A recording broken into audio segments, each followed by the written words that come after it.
In Chapter 4, I have the forms assembled and will be just going over a few minor details.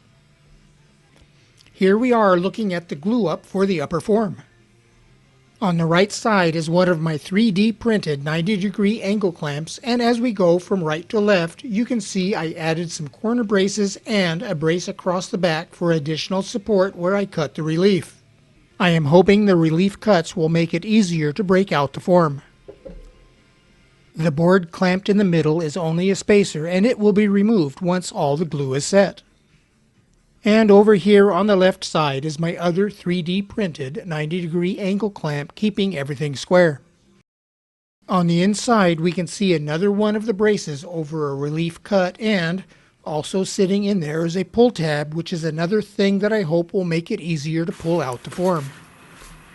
That is the top for my inner form, and if you'll remember, I have 1.5 inch spacer dowels that are going into these marks here. I've got a marked 4 corners.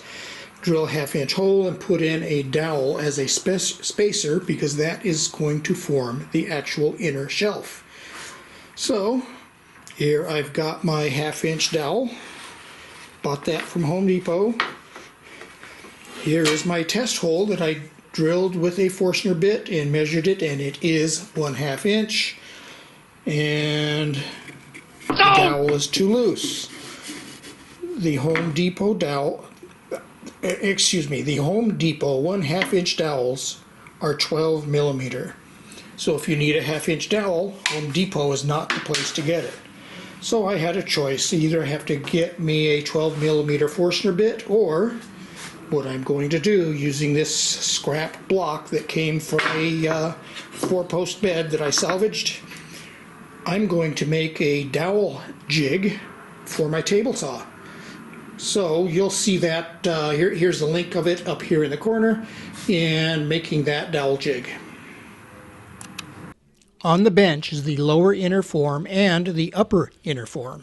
So now we're going to go outside and take a look at the outer form and how it fits on the foundation. A quick turn around the corner, and here is the outer form clamped in place.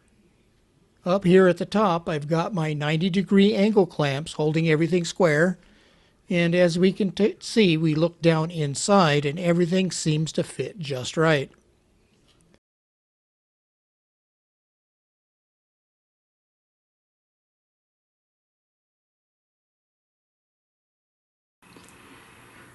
We're getting close, down to the last steps in preparing the form, and I wanted to radius the corners, and you can see here I've got some caulking compound here in the first corner, and now we'll show how I'm getting that done. Right here is my corner cove tool. You can see we've got a large radius. This side is the working end right here.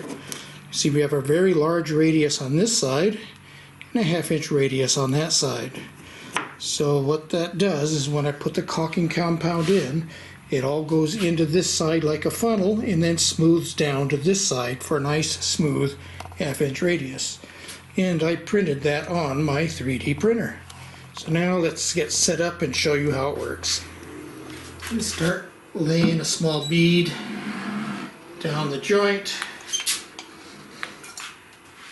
And this is a relatively small bead, it's not the size it's supposed to be, but it takes up a lot of the volume. And down at this end, we're going to add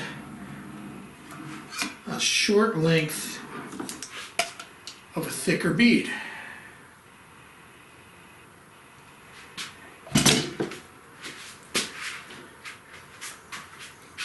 And here we can see the tool. This would be easier to do if I was standing where the camera's at, but that's not it. This end is the larger radius. This end is the actual 1/2 inch radius. So we'll position it so that the larger radius is on the leading end. And just drag it along. Now you can see a nice 1/2 inch fillet forming there. And there's where we ran out of caulking. Now we just repeat this.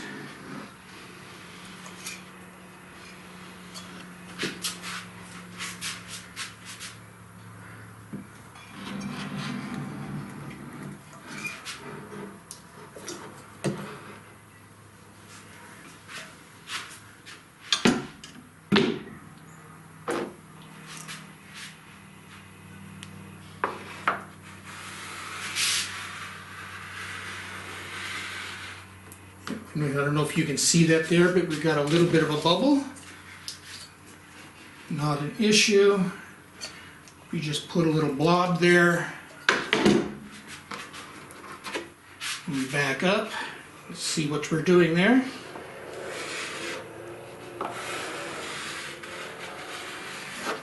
And the little bubble is gone.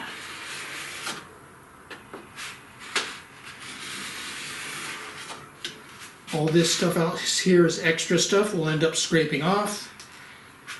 Let's go back at the beginning. Make sure everything's smoothed out.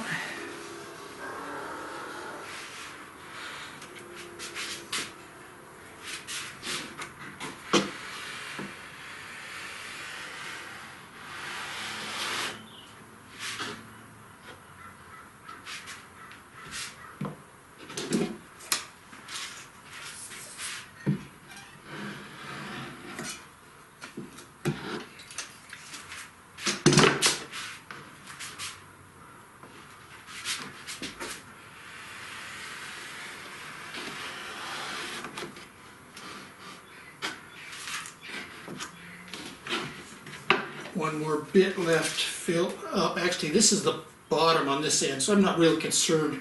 1.5 inches or 2 inches of this is going to be below the foundation, so I'm not going to care about that little missing piece. So last step, everything's filled in. I do need to fill in the top though. This needs to be taken care of.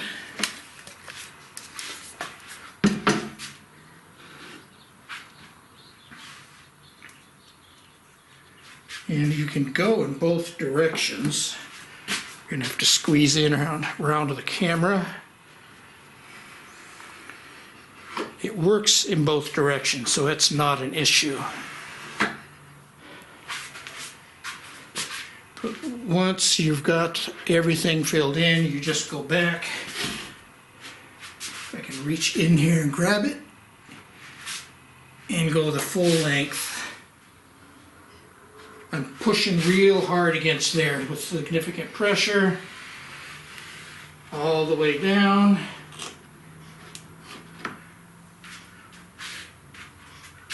And there's my nice coved fillet.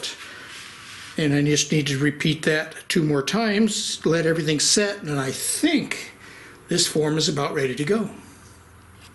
Be sure to subscribe to follow this project and hit that notification bell to be informed of future updates.